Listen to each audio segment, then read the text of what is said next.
Hi you guys! I am currently practicing with a wrist injury and it mostly doesn't bother me, but it also hasn't really been getting better. So my PT told me to rest.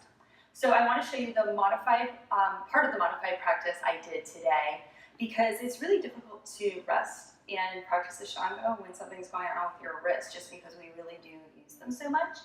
Lately I've been finding that second series feels the best for my wrist, so I tend to do that more than the other series right now, just because the vinyasas, for me anyways, are a little bit more forgiving. But even sun salutations are hard. So I'm just going to take a second and show you what I do for myself and what I have taught to other people before. First off, I don't go right into the full sun salutation because I'm not going to be doing 5 and 5. I don't even know if I'm going to do 5 A's total. It's just going to depend on how my wrist feels. So I like to do Yekam Dway and Trini a few times just to get the blood moving. There's still a lot of benefit of a sun salutation here, so I start just with these first movements of the practice.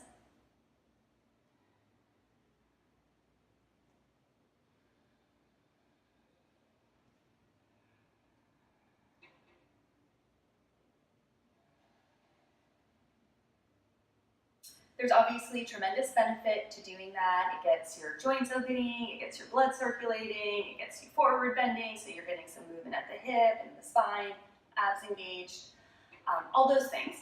And there's no pressure at all on the wrist, so I can do as many of those as I want. I'm only going to show you one. And then I'll show you how I modify Surya Namaskar A.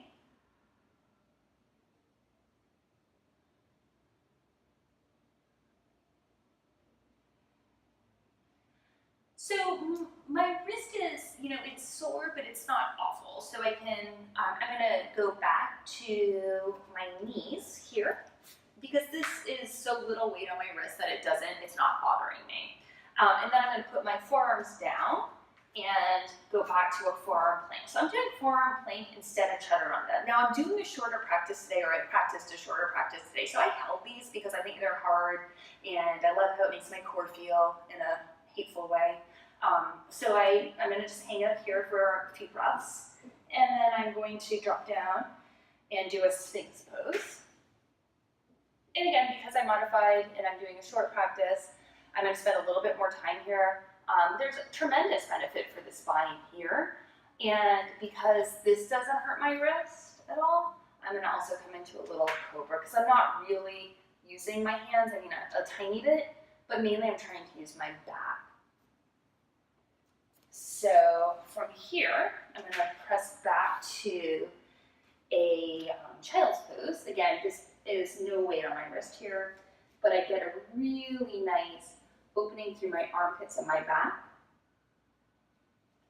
And then from here, I'm going to do down dog on my forearms, which is quite challenging for my shoulders. And then from here, I am going to come into a full down dog. I'm just not going to hold it for the full 5 breaths. The angle of my wrist in down dog actually doesn't bother me at all, so I could hold it for the 5 breaths, but I am trying to be mindful and rest a little bit extra. And then from there, I just step up.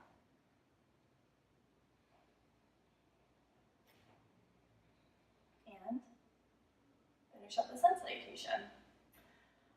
So I did B similar, but I went a little bit faster for B. And then I just focused on my standing poses today. After my standing poses, I did a couple of bridge poses because that's really easy for my wrists. And then I'll just use that as the base for my practice for a little while. And like I said, second tends to feel a little bit better for me. So I'll probably try to get doing that again pretty soon, with the exception of Mayurasana and Nakrasana. So for me, that's a great way to modify my wrist and to rest a little bit right now and give it a little bit extra time to heal by keeping weight off of it and avoiding, it's primarily that angle that I'm finding to be difficult. So I can avoid that in my practice and still do Ashtanga yoga.